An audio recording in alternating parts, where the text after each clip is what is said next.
Kombi bakımı gelmiş kombi parçalarının ve içinde entegreli bulunan parçaların periyodik olarak temizlenmesi ve periyodik olarak kontrollerinin yapılmasına denir. Kombi bakımı evde yetkili servislerin yetkili belgeleriyle birlikte gelip evdeki kombinin belli parçalarının periyodik zamanı gelmiş dolmuş parçaların bakımını ve temizlenmesinin yapılmasıyla olur. Evde kombi temizliği yapılırken dikkat edecek hususlardan biri de kombi temizliği ve bakımını yapmaya gelen ustaların yetkili ve sertifika belgeleri olmalarına dikkat etmeliyiz. Yani yetkili kişilerin yetkili servislere yaptırmamız önemlidir. Ve kombi bakımı yaptırdıktan sonra kombi bakımı ile ilgili neler yapıldığına dair size verilecek belgeye dikkat edilmelidir. Bu belge sizin kombinizin bir reçetesi gibi düşünmeliyiz. Mümkün mertebe sertifikasız ustalara kombi bakımı yaptırılmamalıdır. Ve şuna dikkat etmeliyiz. Kombi bakımı yapıldıktan sonra size verilecek belgede kombi ile ilgili neler yapılmış, nelerin tamiratı ve tadilatı yapılmış, neler temizlenmiş, bununla ilgili size yazılı bir belge verilmesi gerekmektedir. Bu belge sizin bir dahaki periyodik bakıma kadar neler yaptığınızı gösteren bir reçete gibidir.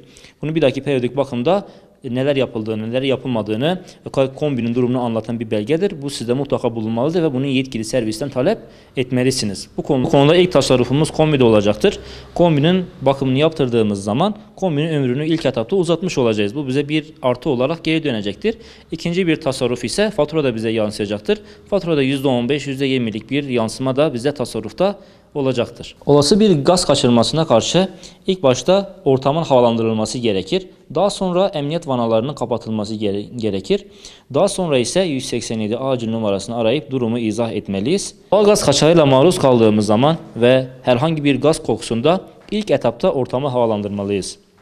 Daha sonra emniyet vanalarını kapatmalıyız ve daha sonrasında 187 acil birimine bilgi vermeliyiz. Yetkililer bundan haberdar olmalıdır. Yetkili bir kişi olmadan herhangi bir elektrik ve gaza müdahalede bulunmamalıyız. Güvenilir ve sağlıklı bir doğalgaz için kombi bakımlarımızı periyodik yaparsak, petek temizliklerimizi periyodik bir şekilde yaparsak ve gaz dağıtım şirketinin bize sunduğu şartnameyi uygularsak güvenilir ve temiz bir gaz kullanmış oluruz. Kombi eğer sık sık kapatıp açacaksak, 1-2 saatlik, 3 saatlik veya 4 saatlik bir dilimde kapatıp açacaksak bu bize bir tasarruf sağlamaz. Ama diyelim ki 12 saat, 13 saat ve bunun üzerinde bir kapatma olacaksa kombimizi kapatıp tekrar 12 saat sonra açmak bize daha tasarruf sağlayacaktır. Ama kısa vadede açıp kapatmak kombide bize bir tasarruf sağlamaz.